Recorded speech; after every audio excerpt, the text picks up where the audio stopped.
Welcome to the Built From Here podcast. On this episode, I am so excited to be chatting with CGA member Russ Freehling from Southern California. I've been talking with Russ for a while now, and I've just been I've admired his progress he's made with his dog, but I've also admired his waterfowl journey and really just his life story.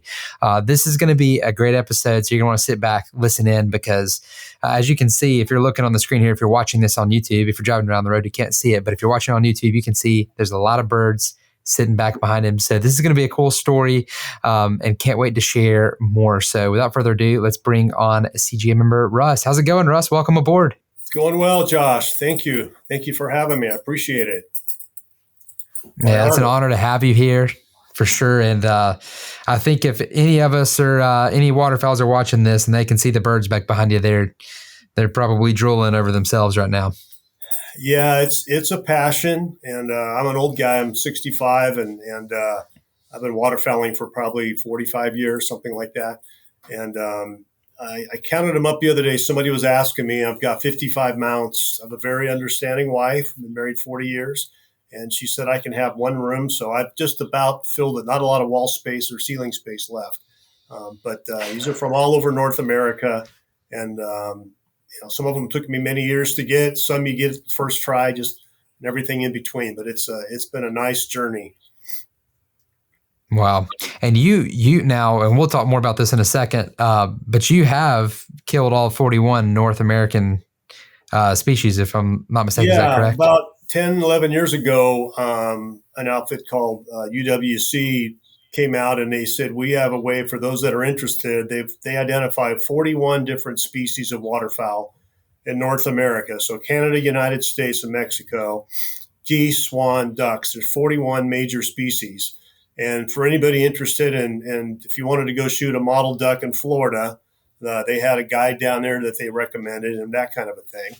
So I joined it with my son, he's 34 now. And I said, this would be just a fun thing for us to go see different parts of the United States. And if there's certain birds we want to go target, we want to go to tundra swan or something, we could go do that. So it started out that way. And I got about, 3 or 4 years in, and where I hunt, fortunately, there's a lot of different species. So I got like 15 of them at my home here, my club. And we kept going, and he got busy with work and things that happened. And all of a sudden, I started getting into the low 30s and mid 30s. And a buddy of mine had been on several of these hunts, and he said, you're getting real close here. We got to think about keeping going. So then it became a quest, and it took me over 9 years to do it. The last bird was the king eider on St. Paul Island up in the Bering Sea. And that was the hardest one by far. And you don't have to do them in any particular order. It probably should be that the hardest one is the last one. But in December of 2023, we went up there and hunted those birds and finished the quest. And other than being married and having a kid, that's probably the greatest accomplishment that I'll achieve in life. When I did it, there were only 39 of us at that time that had done it. I think now it's up close to in the 50s somewhere. But Wow. It was just a nice way of, and a lot of these birds I'd already shot before, but I started to kind of, okay, now let's officially start counting. And we kind of like, if you just figured clear the deck, like getting a puppy, and just start from scratch. And, you register these birds and then keep track of them. And so I get my mallard, and even though I'd shot a bunch of those in my life, I would log that and register that. And we just started from there. And so it was quite the journey. I met a lot of really nice people all over North America and became friends with them and see how they hunt, what they do. So you have kind of a kindred spirits with folks. And we still stay in touch today. And it was really a really good adventure, nice journey to kind of chronicle your hunting career. That's absolutely incredible. I mean, only 39 at the time and still 50, that's low. And there's a lot of waterfowlers out there. So to be able to do that is something else. Before we dive more into the dog stuff, let's go back, since you're such a passionate waterfowler. Where did all that begin? Who got you into hunting? Where did your story start? Yeah, I'm probably very typical for most folks.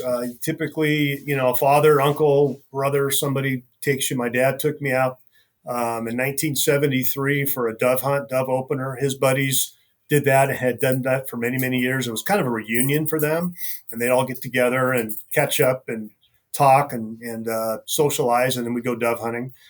And like most dads, you expose your children to a lot of different interests to see if something, whether it's music or sports or whatever. And that was one of many. And that one, just for some reason, it lit a fuse.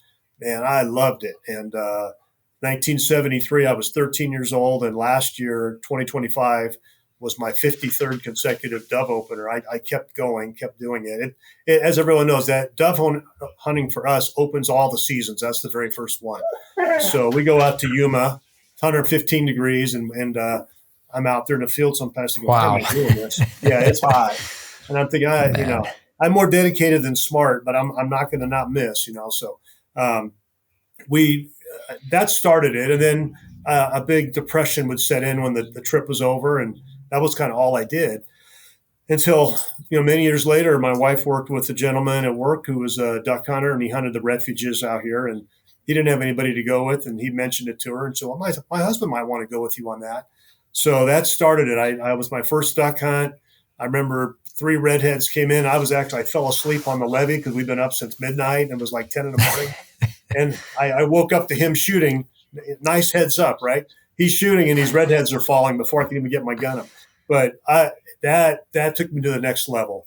And I've been hunting waterfowl ever since, and that has been really my passion, chasing those birds all over North America. And I belong to a club down here in Southern California, and I hunt 2 or 3 times a week. We hunt Wednesdays and weekends, and I still pursue it that way, even though it's becoming a concrete jungle here. So the hunting has not been great, but it allows me to get out and hunt and call and work my dog, and hopefully some birds will come in.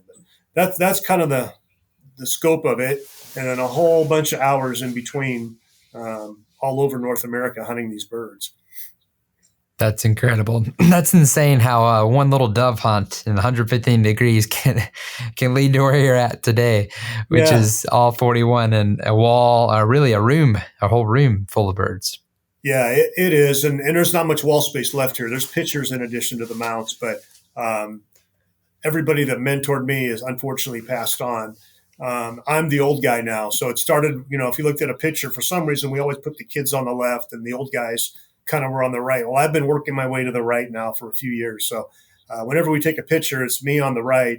But I remember my dad and all his friends, and I will call family members of those gentlemen on my drive. It's a 5-hour drive down to Yuma, and just reconnect with them and let them know that I'm carrying the torch. And I'm the last of the Mohicans, but I'm still out doing it. And I think about all those guys and all the stories they used to tell and the hunting stories and everything.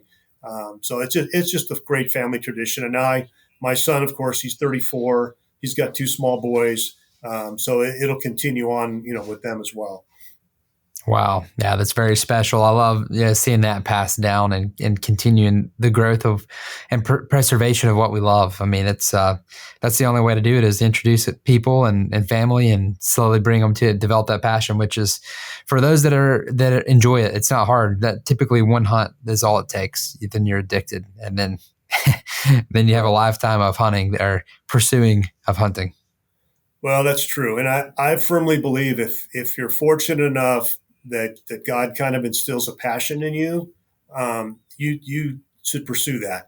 And whether it's hunting or fishing or tennis or baseball or music or if you have a passion, there's a reason for that passion being there. And a lot of folks would start that and they say, oh yeah, I don't know how many times I've heard the story. I used to hunt and then I got married and I got a job and I haven't been in 30 years and 20 years. And, it wasn't really a passion for them, but I won't let life interrupt that. To me, it's too important. Yeah. And I feel very connected with the man upstairs when I'm out there. And it's just, for those watching, they understand what I'm talking about. When you see the sun come up and the world wakes up all around you and you're a part of it because you're out in that ecosystem in the marsh, or you're in the evening and you watch the world kind of go to sleep as the sun sets down, you're a part of it. There's something in your soul that stirs there that, I don't know why else a guy would be out there in 115 degree weather in September and then in 2 months fly to North Dakota and be in 15-degree weather, freezing. Other than there's a passion there, and you just, in my opinion, is you can't let that go. You've got to go after Right. it and pursue it. So that, long story short, that's what's driven me to do all the stuff that you see in this room, and pass it on to my son and his sons. That's amazing. Yeah, the passion, you're right. That's the only thing that can describe it. And that's one thing I'm passionate about and excited about for your story is I think that passion that you have for the waterfowl bleeds over into the dog training because they kind of all mesh together. Now, for you, I'm curious that where did the dog thing come in? I mean, I'm sure it doesn't take long when you become a waterfowl to realize, well, there's a problem here, and that's we could be killing more birds if we had a dog. But what about for you? When did that moment come in, and when was the moment you said, "I'm gonna"? And we can even go to your first dog. Where did that come in? And I would love to know the background on that. Yeah, I'm on dog number 6. Again, I'm an old guy, so I got my first dog when I was in high school, and I think it was those guys that mentored me with dove hunting. One of them had a dog, even though they typically don't take the dog dove hunting. And they said, "Well, you really need to get a dog if you're going to be into bird hunting and stuff." And I think for me it was, you see, in those days you had to buy a video. They weren't on TV like they are now. But the first hunt that I experienced where a guy had a dog, and to watch that dog work. And none of the dogs I've been around would be what I would call world class, or they're going to be a field champion. They fetch the ducks, they come back, they shake all over everybody, then they drop the duck at your feet. That would be a good dog. But to see that dog work, again, you talk about a kindred spirit with an animal, but also you see the passion in their eyes, and you see that they're doing what they were bred to do. It's not just they're being trained to do something that's foreign to them. This is something that wakens up within them with the training. It's a joy, is the word that I use when the dog does well, whether it's in practice with bumpers or in the field. There's a joy to their gait, the way they run, the way they look at you, the way they hold their head, and to experience that is like, all right, we're on the same wavelength here, dog. We think the same way. So yeah, it became a lot of times I'm hunting by myself for various reasons, and now you have a friend, you have a buddy, a hunting partner. And yes, it is a conservation tool. I don't like to lose birds. I've been known to look 20 minutes for a down bird if I didn't have a dog, because I hate to waste the resource. And guess what? When birds typically fly, they typically fly about at the same time. So you're out there looking for a bird, and you can kind of see birds in your peripheral flying around, but you don't dare take a shot, because then once you take your eye off the spot, now you're really lost, right? And then you finally either find the bird or you don't, and you go back to the blind, and it's like it gets all quiet again. It's like, well, I just wasted probably the opportunity of the morning. So you get to shoot more. My experience, if you have a good, clean, efficient retrieve, you get to witness the joy of the dog and of your new best buddy. Experience that with you. And then you don't waste animals. You don't waste the birds. And to me, all three of those are very, very important. And quite frankly, even though we have a 100-day season, and my wife thinks that's enough, and it should be after January, I should be not thinking of hunting anymore and doing family things. I like to make my existence and my life kind of hunting a year-round sport. So one of the things you can do if you have a dog is I got a puppy right after the season ended last year. That's become my everyday keeping a connection with hunting, is working with my dog. And either that or go practice shooting, or I take the dog with me to go shooting, so she can learn about my side-by-side and how you ride in the Ranger, and getting out and sitting at my feet while I shoot sporting clays, and being well-behaved and not being gun shy, and all part of that shaping process that you talk about a lot. So long answer to your question is it for all of those reasons, it just makes a perfect fit into the passion that I have for waterfowling. Oh yeah, it's. I mean, everything you described is spot on for, I think, many of us. Having that dog, that connection, that bond with them. What was the deciding factor for you for training the dog yourself? Yeah, I'm a little wired different. I like to do things myself, kind of on a grassroots or from an organic standpoint. I've loaded my own shells before for practice and for hunting. I painted my own decoys. I build my own blind from scratch. Paint my duck boat, my own kind of camo pattern. And so this dog, I actually, because I just retired, I was actually going to take it to a trainer. I've always trained him myself because I wanted to take pride in the dog being a good dog and know that I'm the one that taught it those things, have kind of that coach's pride. And my dogs have been good. They're never going to win a ribbon in a competition. My criteria was that they need to be a good citizen in the blind, so they're not a nuisance to me or other hunters around me. And if they fetch more birds than they don't, I'm a happy guy because they're probably going to find birds that I would not have found with their nose and so on. But this dog, I thought, I think I want to have a dog that's really dialed in, that really knows how to do casting and right and left and back and can do all the advanced stuff that I've seen so much of the time on all the YouTube videos and on the duck shows and so on. So I'd actually made an arrangement. The breeder is also the trainer. I bought the dog, and at 7 months, he wanted the dog back, and he wanted it for 3 months at $1,000 a month for training.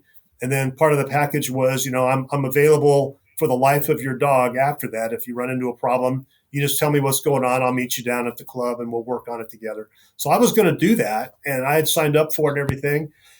And then I stumbled on your program, and I started doing it. And I thought, my wife got attached to her, and not having her in the house for 3 months, I could tell was going to be a problem. And B, I thought, I've always kind of taken pride on success or failure. It's on me. And I think I can do this. I think the way these courses are laid out, I have the discipline to stay with it.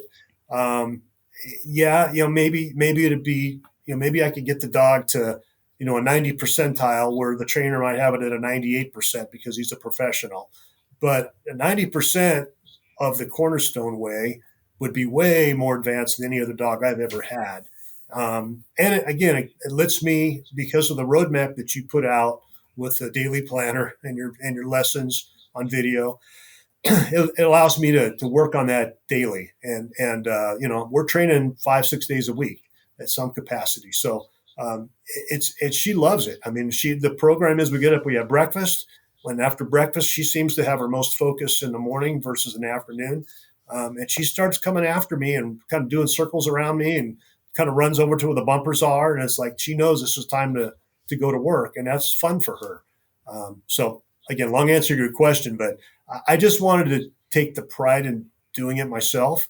And kind of get that satisfaction that I got this dog to cast and to stop on a whistle and then go back and then come back on a whistle. And look at the joy that she has when she figures it out, how happy she is that she was able to do that and get the praise. So that stuff, I would have missed that if I had paid somebody else to do it. So that's kind of why I did that. Yeah, that's one of the most beautiful aspects of doing it yourself. I mean, there's so much joy that you get. You use the right word, is joy, not just even pride, but joy, and knowing that, okay, I did that, but my dog, when I stop the whistle, we have that connection. And there's a lot to be said for that connection. Yeah, it's that deeper level of, if you get a dog to do that, to some degree, you have a special connection with that dog. And then if it happens to be your own dog and you do that, you definitely have a special connection with it because you're hanging out with the dog in the house. I love how you said the word good citizen. Your dog's a good citizen, but also you'll go out and you do some cool things. You're out there retrieving, picking up birds, getting the hand signals and all that. And it's, in my opinion, and it's also just, I love what you said too earlier about extending your waterfowl season. You're no longer just training during the waterfowl season. It makes it use the word organic. It makes it a more organic, close-knit experience to where it's a fuller experience, in my opinion. It's so wonderful. That is awesome. Well, you said you had trained some dogs in the past. Let's kind of dive into, a training this way. Obviously, you would have brought your past experience into the program, and that makes the most sense, right? Use what you have and then grow and learn more. Were there any adjustments you had to make per se, or is it more of just the experience that you had as you were training the dog come in and training through Cornerstone?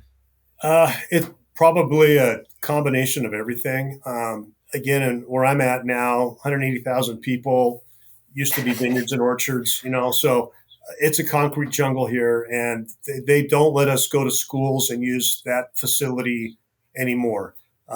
If you can go to a park, there's a leash law, so I can break the leash law and do things off leash, but there's other dogs out there. And my experience, people don't have the control on their dogs that they think they have. So I don't want to get the dog in a fight or have an issue or that kind of thing. So I'm limited in terms of where I can go. I love when in your lessons where you have these fields and you're able to go do a mow and put a lane in. And I don't have that here. If there's a field that's vacant, hasn't been built ever, and I try to go work within 10 minutes, the sheriffs are pulling up and are running me out of there. So welcome to Southern California.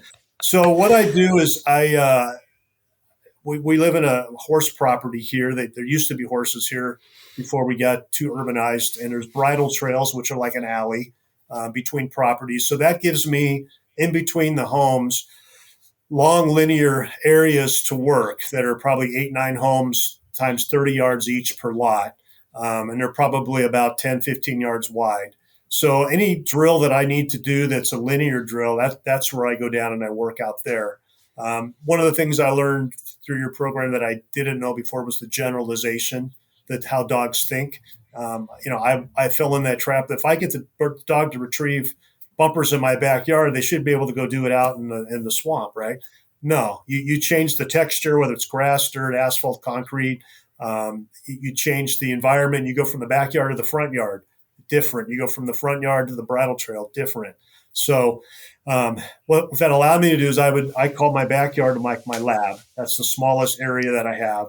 We start the training there, try to get the whatever the process is or that lesson of the day down where she understands it. But it's all very close. And this dog is the most athletic dog I've ever had. She's very strong. And the little backyards and even the bridle trails, she's bored in about 20 minutes. I mean, this dog needs 100 yards at a time to really get the flavor of it. There's not going to be any distance that she can't retrieve. I've never seen a dog like this one before. So we start with the basics in the backyard, then we go to the front yard, a little bit bigger, different area. Repeat it there. Then we go down to the bridle trail and we take it down there. And then I go down to the club. And in some cases, I don't have a bird boy. I don't have somebody that can help me do remote marks. So what I've had to do is put her on place, and then I will leave her and I will walk in front of her, get behind a tree or behind a little building or something 30 yards away, and I'll throw the bumper from the side, just as if a bird boy were to do it if I had a bird boy or had a helper. Not ideal, but what I've kind of lost by having maybe the perfect scenario of a bird boy helping me throw it from the side, it's helped with the steadying process because she's had to stay on that place board while I've walked all the way over there, tossed it, said mark, and then walk all the way back. So it's helped with her steadiness. She kind of gets impatient, starts chirping at me a little bit, like, well, I want to go. But it taught her she's got to stay there. So I gained that by having to do something different. And then I go down to the club.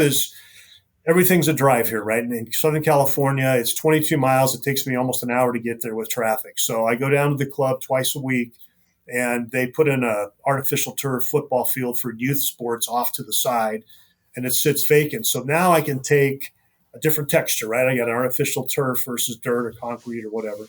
So now I can do all the long drills there, wide and long, and do it. I don't have the cover there, but I have everything else. And then you asked a question, so I'm sorry I'm babbling on here. But the next thing that I was able to do is I do go down to my pond starting in June, and we do pond work. My buddy Tom Cornwell and I started that. He started me several years ago.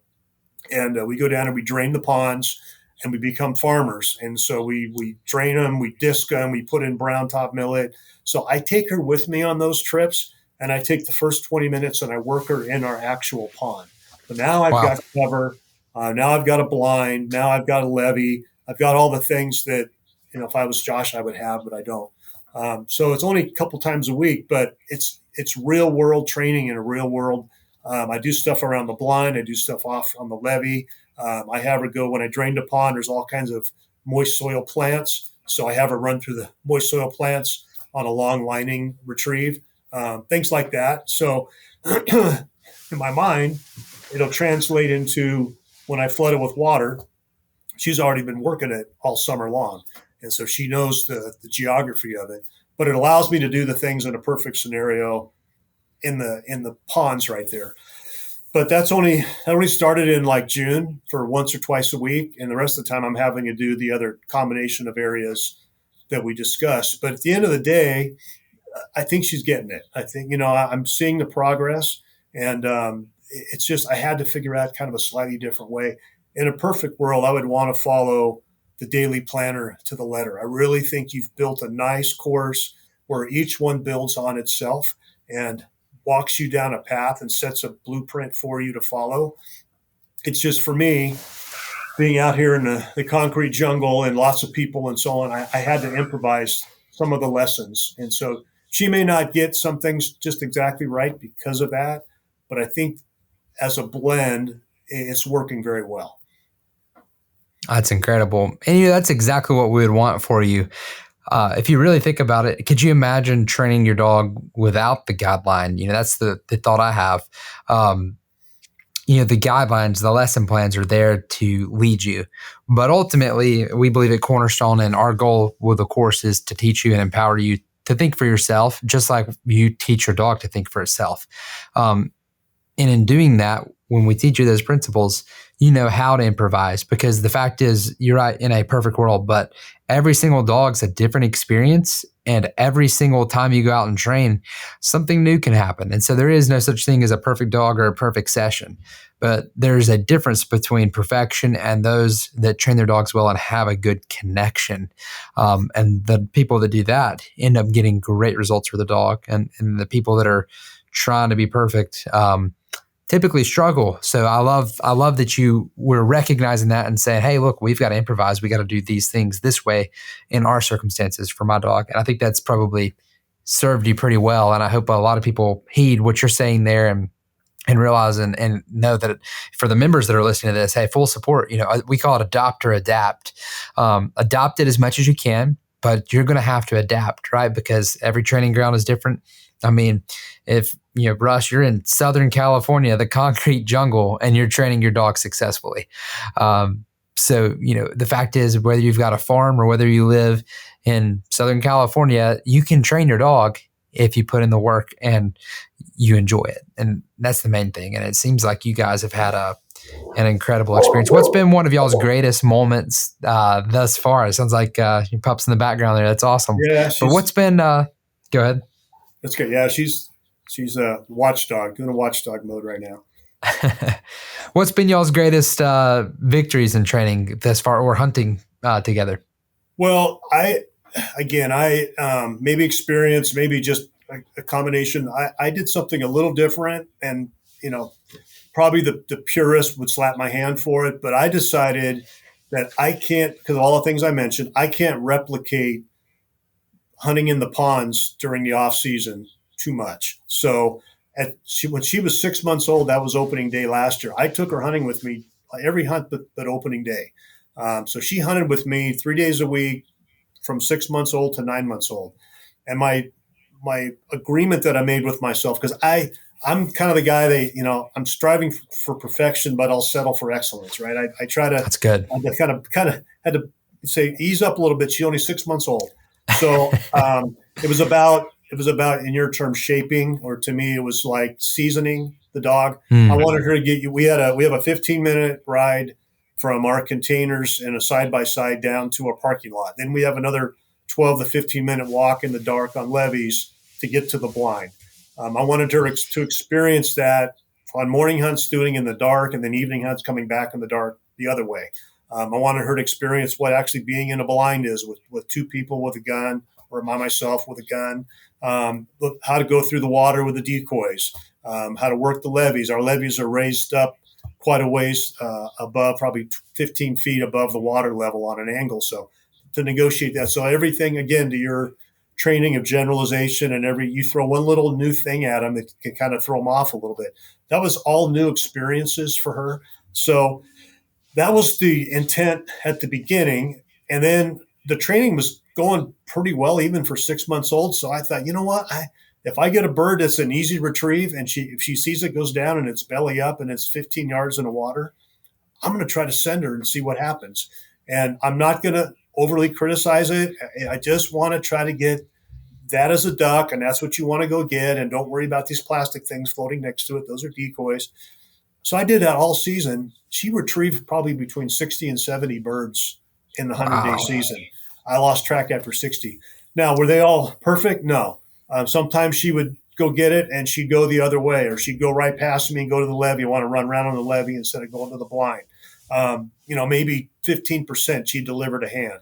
So the purists would say, and the guys that take dogs to trainers say, I'm not taking my dog hunting at all until they're 2 years old or a year and a half old and they've had all this extensive training and they're going to go out and they're going to be perfect, because I don't want to reinforce bad habits or bad behavior.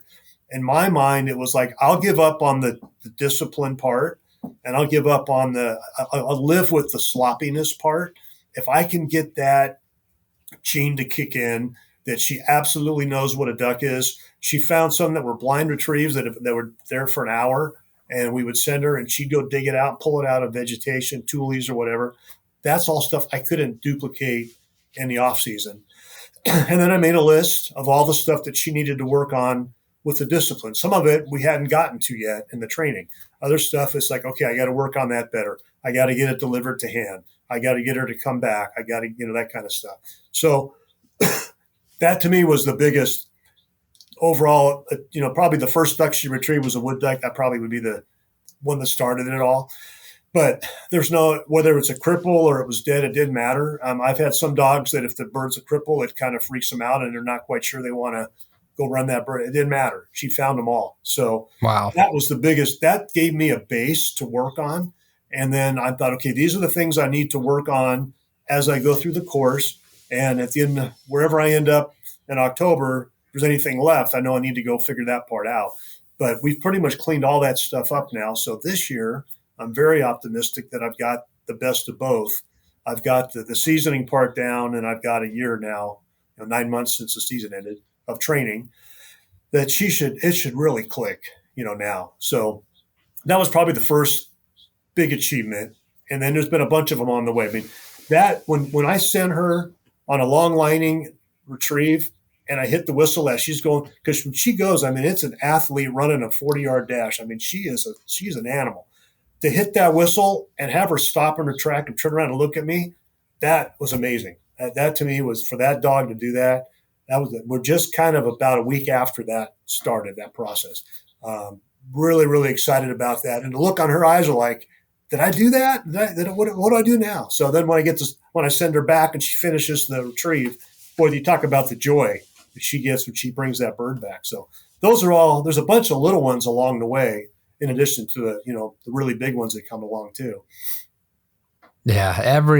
Honestly, every day training a dog is an opportunity, even for little victories. I love what you said there, and you're right. A lot of times we would recommend waiting till your dog is older, but I want to highlight something that you said that I think is extremely important, because a lot of people maybe that have never trained a dog before, they would wade into a situation hunting their dog at that age and not know any better. But I love how you handled it, because if you handle it right, it is possible. What you did seems to be the right thing. You didn't overbear. You let the dog be free to learn. You gave it its freedom, but you were also taking note of, okay, these are some things that I'm going to need to work on as we move forward. And it sounds to me like you actually did work on that. A lot of people think, hey, 3 months of training from a little bit, and then all of a sudden we got a hunting dog. And the reality is it's just not true. It takes a long time to develop a hunting dog. That's why the course is 56 weeks. People could say what they want. You leave a dog at the trainer for 4 months, it's not fully trained. It's barely trained. It started. And to work through that, you've got to continue on the training. And whether that's hunting and you're training on the job, whether that's training at home and actually developing the dog. But the key that I want to pull out of what you said, I think is so crucial and that made that successful hunting get there, is you already built the foundation, started young. But the other key was you're taking note of it and you're giving the dog the freedom to make those mistakes, without reinforcing the mistakes. And then throughout the training over the next year, you work through that. I think it's a crucial part. But that first retrieve, I know that had to fire you up, especially seeing the fire turn on your dog. Well, realizing your you don't buddy know, shares right? the I mean, same passion. yeah, you just don't know. And it was one of those ones that just presented itself as this is if there's ever going to be one that's going to be a success, and you've always said, set up your training so your dog can be successful, right? Then you build from there. That's the retrieve right there. I was never going to send her on a blind retrieve or through a moving creek. She saw it go down. It was belly up, and I thought, well, let's see what this dog's got. And it was just textbook. And I thought, okay, we're good. This is going to be good now. But, I think the school systems, I critique them heavily, but I think the colleges in the last several years have figured out, in my day when I went, you did all this education, but in many ways, the real education begins the day you start your first job, right? So you can excel in the academic part of it and be a stud or studette, but then you go to the real world and it's like, I don't know anything. These people are like pros in their field. So the colleges have done internships, right, to try to marry the two worlds together, where you have academic, and then in the summer they want you as an intern in your chosen career. You're actually putting in the time in the area that you're going to go to and work along people that have been doing it for many, many years. So in my mind, it was kind of that. It was like, if the dog never retrieved the duck ever and I finished Josh's complete program, that's a win. But if I can do that and have some real hunting scenarios in the mix and not jump all over her when she doesn't do it right, or not put unrealistic expectations on her. Obviously, I praised big time when she would do stuff right. And at 9 months, at the end of the season, she was way more advanced than she was at 6 months. I still trained during that time, in addition to the seasoning part. So she evolved tremendously doing them kind of concurrently. But it took some discipline. I know a guy, we talked one time that I walked up with him. He had a strap of ducks on him and he was all upset. He was pacing around and kind of swearing under his breath. And I thought, looks like you had a good day. Why are you all upset? He goes, I can't believe my dog. I spent all this money on this training, and she knows that when she comes back with the bird, she's supposed to circle behind me and sit at my left side and sit there and hold that duck until I release it. That dog came back 3 of the 7 times and sat on my right side. I can't believe it. I think I need to get my money back. I thought, he was serious. It ruined his day. And man. He must have spent a lot of money on that dog. Yeah, that's what it was. I'm like, dude, we need to have a reality check here. I said, number one, I don't have a dog right now. Number two, if my dog did that, I'm taking a dog for breakfast afterwards. I'm giving him some egg McMuffins or something. I mean, that's a fantastic thing. Who really cares if the dog went to the wrong side of you half the time? I mean, it did everything right. So I think we have to, again, strive for perfection, right? And I admit I'm not the competition field trial guy, but if the dog does those things, I'm good. I'm okay. Thank you. I'm good with it. And I think you have to be realistic and not. It's like when you go shooting. Obviously, you want to shoot 100%. You want to shoot 100 out of 100 birds. I'll take 90. I mean, it's a moving target, and sometimes you don't mount just right, or sometimes you read the bird wrong, or whatever. If I kill 9 out of 10 ducks over a period of 2 or 3 hunts, I'm a happy guy. I don't need to. I'm going to try to get 10. I'm really going to try, but I'm not going to not sleep at night because I missed one. So that key is so important. Like, it's what you're aiming for that's important.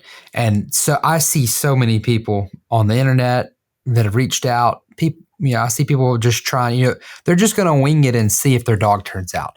That usually never results in good things. I've also talked to many people. I can't tell you how many people have come back 2 years later as, I wish I would have just started the course to begin with.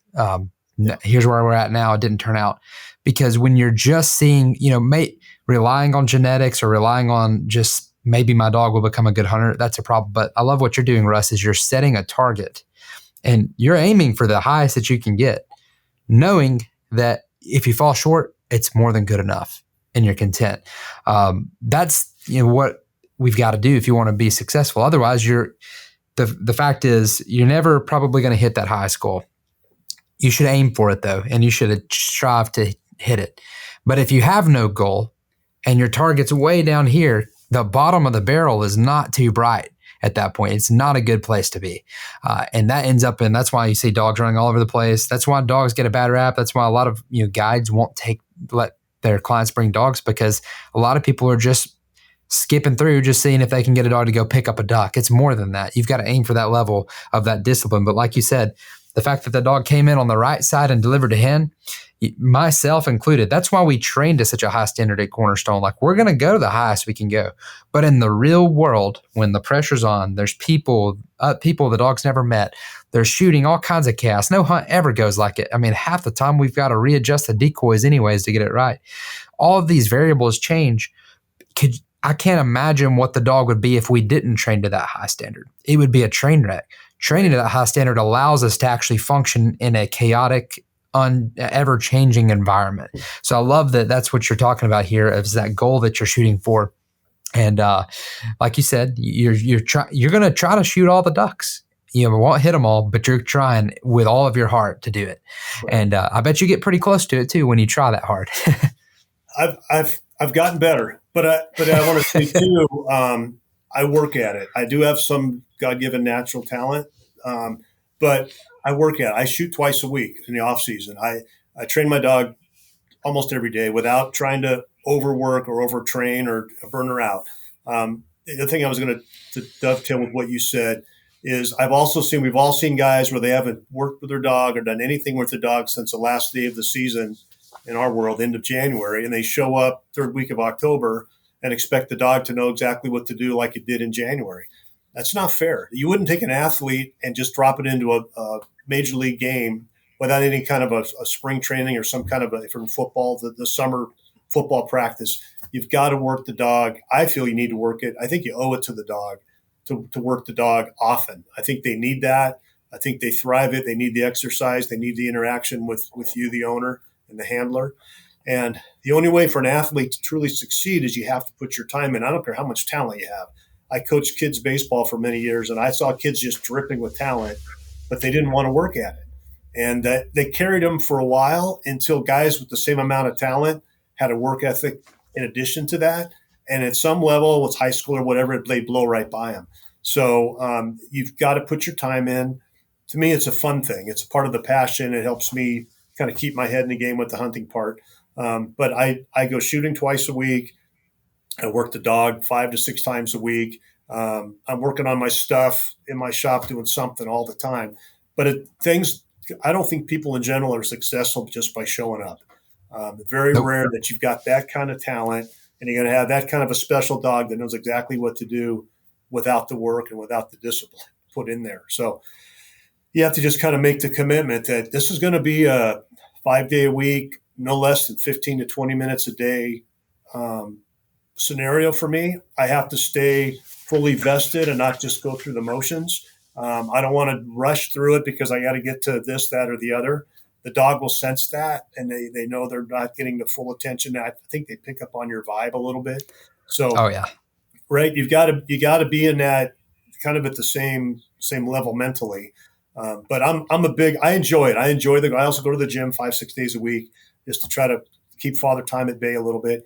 But you got to put your time in. I really feel. And then when you're successful, how much sweeter is it? You're successful because you did all that stuff. When you had 5 ducks to shoot at and 4 or 5 fell, and the dog retrieved all of them. You didn't lose any birds, so you didn't waste any of the resources that God gave us. You're able to get all the opportunity. You didn't miss an opportunity because every bird that came in that was shootable, you were ready for it because you weren't out looking in the 6-foot-tall millet. The dog took care of that. What a great sense of satisfaction it is to know that everything came together the way it's supposed to. And to your point earlier, you can still do all the stuff we just talked about, and you're still going to miss, and the dog's not going to find a bird, or the dog's going to not quite do something. That's just real life, right? But if that's the minimum, and the majority of the time it works out the right way, that's because you did the effort. Asking me, why did I decide to train the dog versus what a great sense of satisfaction it is to know that all worked out because I put the time in and I was invested in it. And, Josh is going to make the dog way better than Russ is going to make the dog, but it worked out pretty well. And that's because of the effort that I put into it. That's a great feeling. Nobody can take that away from you. You can't buy that feeling. And that's one of the feelings I strive for. Yeah, that's powerful. I mean, it really is. And, also on the journey, I love what we're getting into, because I think we're getting into some of the keys here to unlock the success for your dog. But in general in life, right? You've got to be all in too. That's one thing I love about you, Russ, is you're all in. I mean, you don't go kill all 41 without being all in.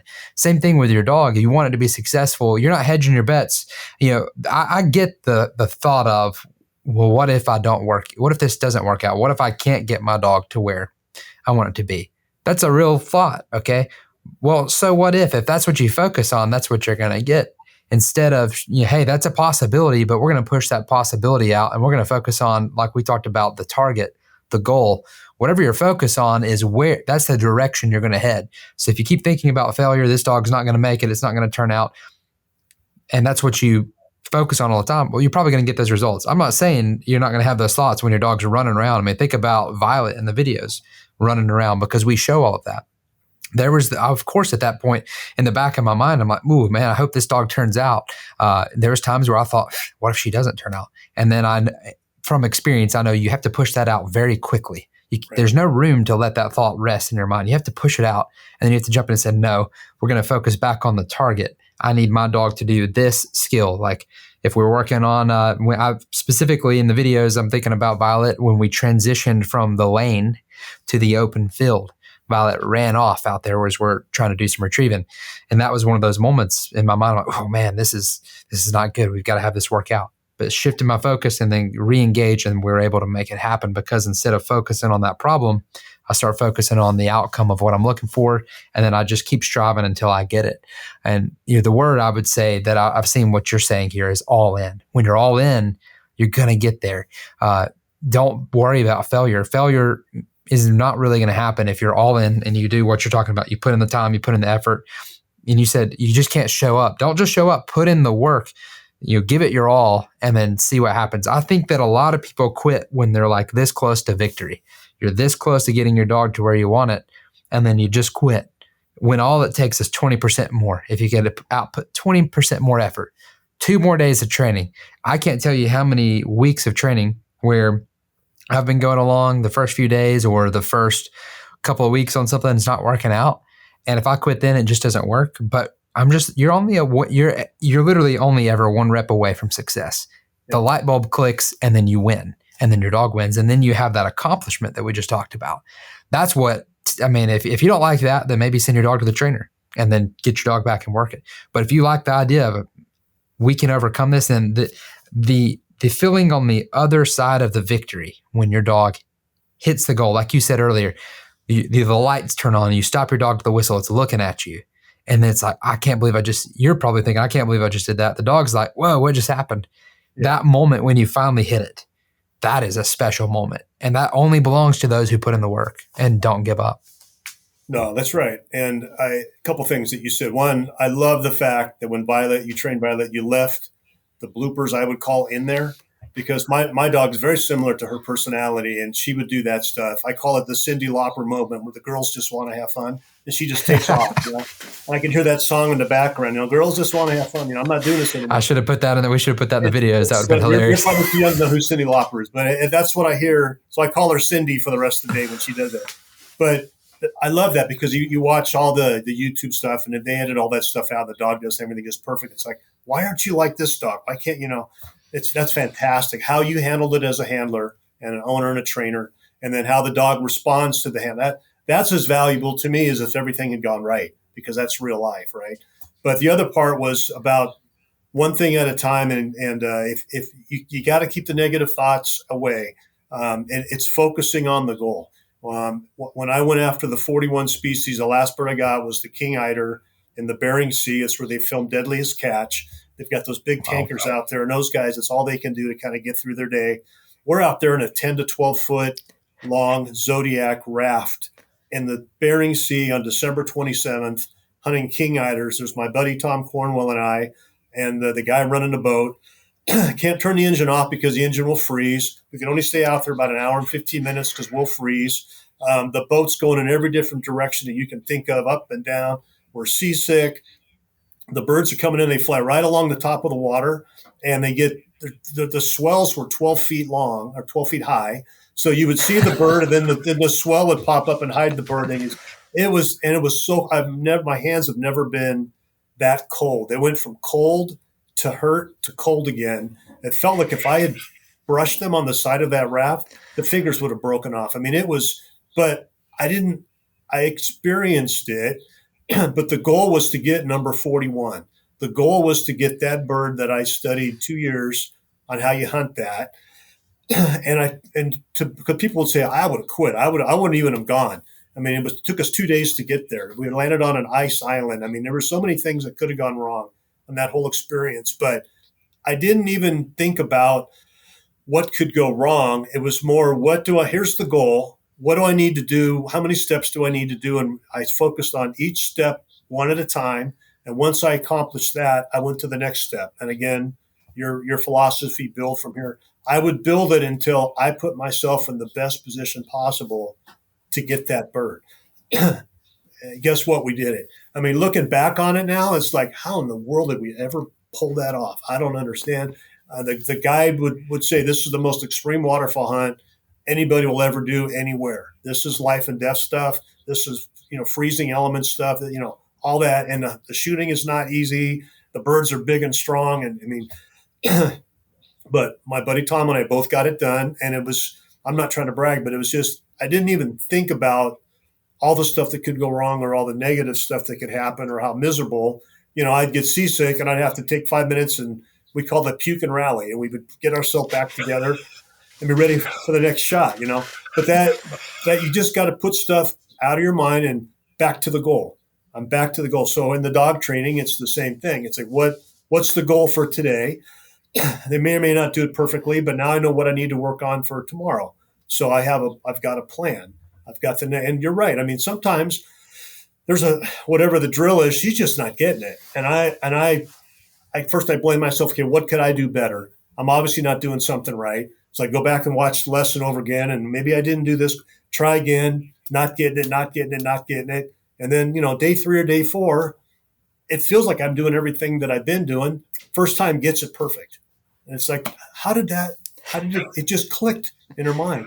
But I didn't quit, right? And to your point, guys stop a little short sometimes. You got to stay the course. And sometimes you got to maybe approach it from a different angle. Maybe you move over a little bit if it's a remote mark, or maybe you come a little closer or something, change the dynamic a little bit so they get it. But you're right. I think these dogs are pleasers in their mentality. They have the joy of retrieving. That's what drives them over everything. But I really, truly believe they want to please the owner.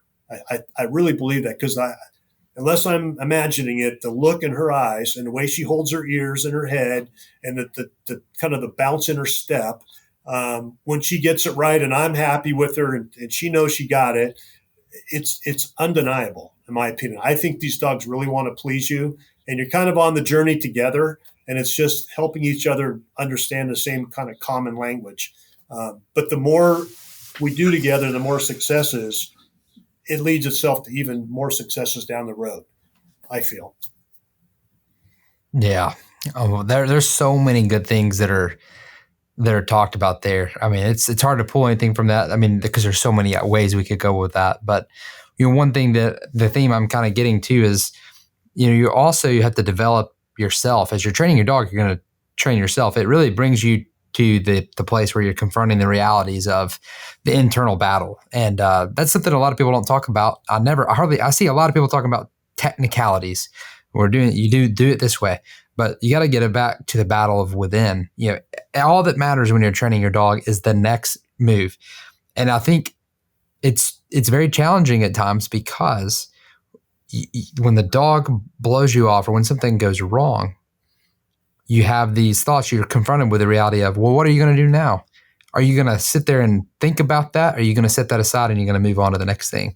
And I think the people that find the ways to do that, like you're talking about here, focusing on the target, focusing on that connection with the dog, that's how you unlock that moment that you just shared there a second ago, when that dog stopped, when the way the ears are, the way the eyes are. The people that are able to do that get to that place. And it just takes, sometimes you got to train yourself, right? You got to train the trainer too. You got to develop yourself too, not just your dog. I think a lot of us think about, we're focused so much on the dog on this journey, but so much of the journey of training your dog is training yourself and growing yourself. When you grow along the journey, your dog can grow too. And make no mistake, when you step out and you grab that whistle and you go start training, you're going to get better every single day. You can't expect yourself to be perfect day one. You can't expect that even after the first dog. But what you can just say is, there is no such thing as perfection, but I'm going to get better every single day. Right. That's right. And they pick up on that. And I think you kind of grow together. I think you really do. And, watching your videos and how you handle it again, going back to my early days of I have to read a book and I'm trying to, and that's the way we always did it back in the day, looking at illustrations that are black and white and trying to translate that into a 3D colored world. The beauty of watching you, how you handle your body language, how you handle the whistle, how you handle the direction, how you handle things when they don't quite go right. That's all part of it. And you try to emulate that best you can. And, if it just, I think it's just by putting in the time and by having an honest effort with the time, and not being overbearing, but being coaching, I think you're going to win. I really think these dogs thrive on that. I think it's part of what they like to do. I think they're a lot happier going through that process than if you were just throw them in the backyard and then you go grab them on October 18th and say, now go be a duck dog. That's not fair to the dog. And I've heard dogs called a lot of colorful names on opening day, and none of them are their real name. And the owners take no ownership that this is my fault, But these dogs really love it. I really truly believe they love it, and that's what's so great about it's kind of a partnership. And it just kills me that you only get 10 to 12 years with them. These dogs should go to 20. And 100%. I lose one. I've had one go as early as 8 and one at 14. It just kills me. And I swear that's it. No more dogs. I can't take the pain. But the joy of having them as a companion and, working with them and making it a year-round companionship and partnership, it's worth the pain at the end. It is. Yeah. I was talking to a member the other day. They were loving the program. They're having so much fun. Their dog's a year and a half, but found out their dog's going to pass away pretty soon due to cancer. But I loved his perspective was that, it was worth it because I'm giving this dog a life and it's enjoying it and I'm making the most of it. And I can't wait till the next one. And it is hard, it is painful for us. It is painful to lose them. That's the hardest part, just to lose them. But it's not worth, you've got to start. Every life is valuable and it's worth going, whether your dog is 6 years old or 14 years old when they pass. It's worth doing it. Because those moments every day, and we need to think more like our dogs too. They're not worried about tomorrow. They wake up and they're enjoying today. Like they're all in. Right. That's one thing I love about a good old beautiful lab or boykin or any dog that's a sporting dog. They wake up and today is the best day they've ever had and they're ready to go. And I think that says a lot about you can learn a lot from a dog. Yeah, no, you're right. They live in the moment, right? And they don't have regrets from the past, and they're not worried about the future. And so you do your best, and you give them the best life you can. And guess what? You both win. So it's a win-win for everybody. That's right. Russ, this podcast, this has been, I can't believe we've already gone basically an hour here. We're going to have you back on because we're going to need to go through some of the stories on these birds. We got to go deeper, but we're already hitting an hour. So what we'll do here is we'll kind of land this plane on where I always like to, because the nuggets that members share, just sometimes the simple advice, and you've already shared some amazing advice, which is, one of the things is an honest effort. Give an honest effort. Be consistent. Go out there on a regular basis. That's the key to success. It's not sexy to say, yeah, just go out there and be consistent and train your dog, but that is the legitimate answer. There's no special sauce to this. It's just be consistent and show up every day and don't go through the motions. Actually put in the work. But there are some things that I think a lot of our members like to share, nuggets, things they've learned along the way. The way I like to say it is, if you had one opportunity to share one thing to someone that you felt could help them, maybe they're in your shoes, they're thinking about sending their dog off to the trainer, but they're thinking about training their dog themselves, or maybe this is their first ever dog. You could rewind back to that moment for you. What would be kind of like your top advice for someone getting ready to embark on this journey? Yeah, and before I forget, I want to thank my friend Benny for he's my IT connection. So I want to thank him for helping me get all this done because he's given me all this free time. So I want to thank you, Benny. He's a very good friend of mine. I would tell you that it goes back to what we talked to originally about passion. Don't shortchange yourself on the passion that God has given you for hunting. It's easy to get maybe distracted is a little harsh word, but it's easy to go in different directions when you've got family commitments, work commitments, health commitments. Those are all things that kind of pull at you. But I can't tell you how many people I've talked to that one of their biggest regrets is they loved it at some point in their life and they let it get away from them for very good reasons. And now they can't do it for whatever reason it is. And what we talked about, stay in a moment, tell yourself if you have a partner, say, I want to have time with my dog. I think I want to train my dog and work with my dog. I'm going to need 20 minutes to 30 minutes, 4 to 6 days a week. Maybe we can do it together. Maybe on the weekends we can go to a field together and you can help me. We can make it a family thing. But stay dedicated to the passion that you have within you. The joy that you have can't be duplicated in anything in the workplace, in doing chores and all the mundane things that come our way that tend to distract us and interrupt us. You owe it to yourself. You'll be a happier person. You'll be a more well-rounded person. You'll be a more grounded person if you fulfill the passion that's within you. And the dog training part, I know people that's kind of all they do. They train their dogs. They're not real big hunters, but they love to train their dogs and they love to go to the field trials and they love to. That's great. If that's the passion, don't shortchange yourself that. Live that. Enjoy that. Spread it to other people that may want to witness that, maybe youth, people like that. If you're an old guy like me that does it as part of a package for the duck hunting part, don't shortchange yourself on that. Go out and hunt. Take that 3 hours on a Saturday morning. Chances are you'll be gone and back before your family's waking up anyways, so they probably won't miss you much.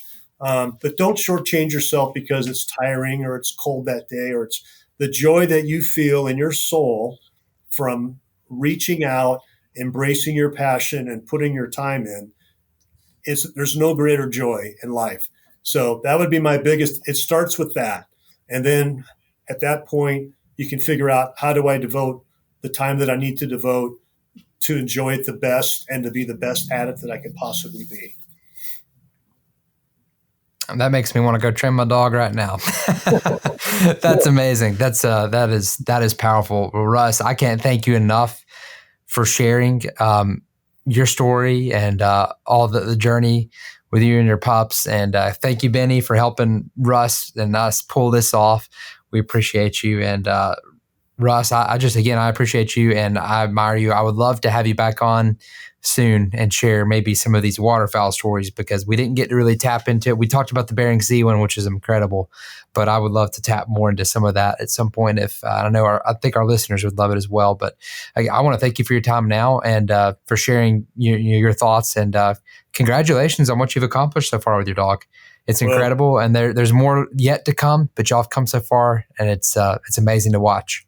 Well, thank you, Josh. Thank you for the quality person that you are and for putting out a great product. I'm telling everybody it works fantastic. Try to stay as true to it as you possibly can with the challenge that you may have with your geography or your time or whatever. But it does lay out a very nice roadmap for us all to follow. And I'm an old guy with a bunch of stories, and you can tell I love duck hunting. And I've been all over North America. So anytime you want to grab me and hear stories, I'm there for you. Thanks for listening to the Build From Here podcast. To learn more about retriever training or our podcast, visit cornerstoneGunDogAcademy.com/podcast.